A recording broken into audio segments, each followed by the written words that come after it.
মুসলিম পরিবারে জন্ম নিয়ে তাকে সুন্নত শেখাতে হয়, যে এই কাজগুলো সুন্নত, এগুলো আপনাকে শেখাতে হবে কেন?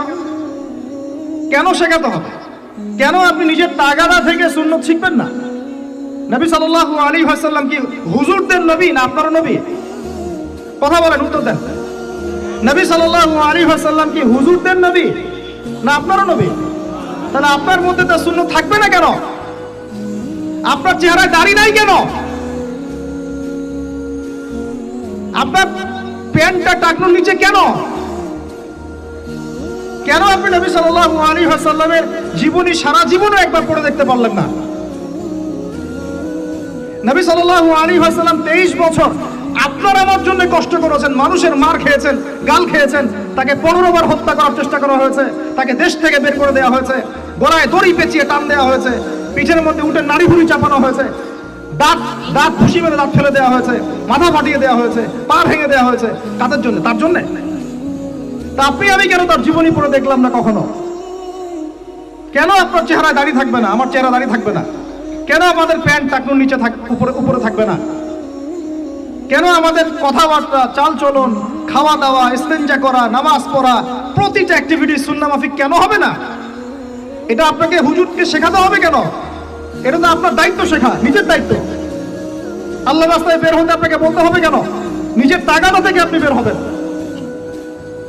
হুজুররা কবরে যাবে, আপনি যাবেন না? উত্তর দেন। হুজুররা, তোমরা উত্তর দাও, ছেলেরা, ইয়াং জেনারেশন তোমরা যারা আছো, হুজুররা কবরে যাবে, আমরা যাব না? হুজুরদের নবী মুহাম্মদ সাল্লাল্লাহু আলাইহি ওয়াসাল্লাম আমাদের নবী নন? নবী সাল্লাল্লাহু আলাইহি ওয়াসাল্লাম শুধু সাহাবীদের জন্য আসছিলেন না আমাদের সবার জন্য আসছিলেন? নবী সাল্লাল্লাহু আলাইহি ওয়াসাল্লাম সারা জীবনে যে কষ্টগুলো স্বীকার করেছেন তা নিজের জন্য না আমাদের জন্য? কিয়ামতের মাঠে তার সুপারিশ ছাড়া আপনি পার পাবেন?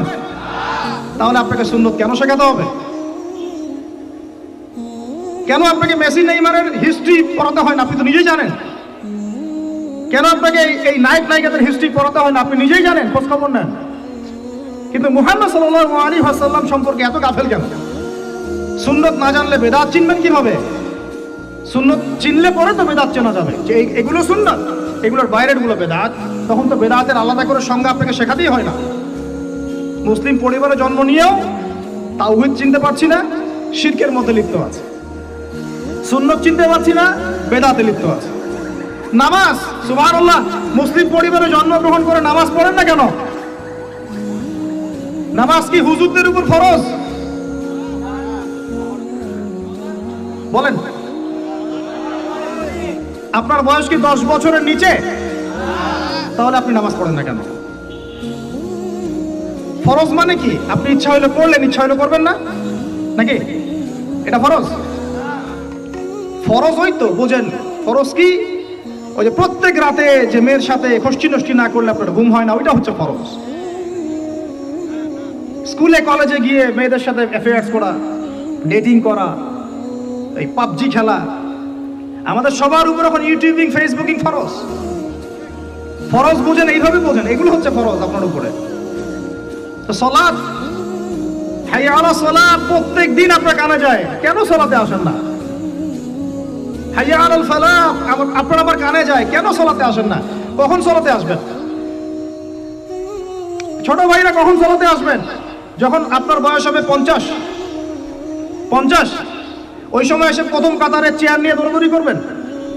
আমরা যখন মসজিদে যাই, প্রথম কাতারগুলোতে প্রথম 2টা কাতার থাকে বয়স্করা, বৃদ্ধরা, যুবকরা নাই। আর ওই সময় চেয়ার নিয়ে মারামারি, কারণ এখন তো সেজদা দেওয়ার মতো শরীরে ক্ষমতা নাই। আর কে আগে চেয়ার দখল করতে পারে, ওই হচ্ছে প্রতিযোগিতা তখন।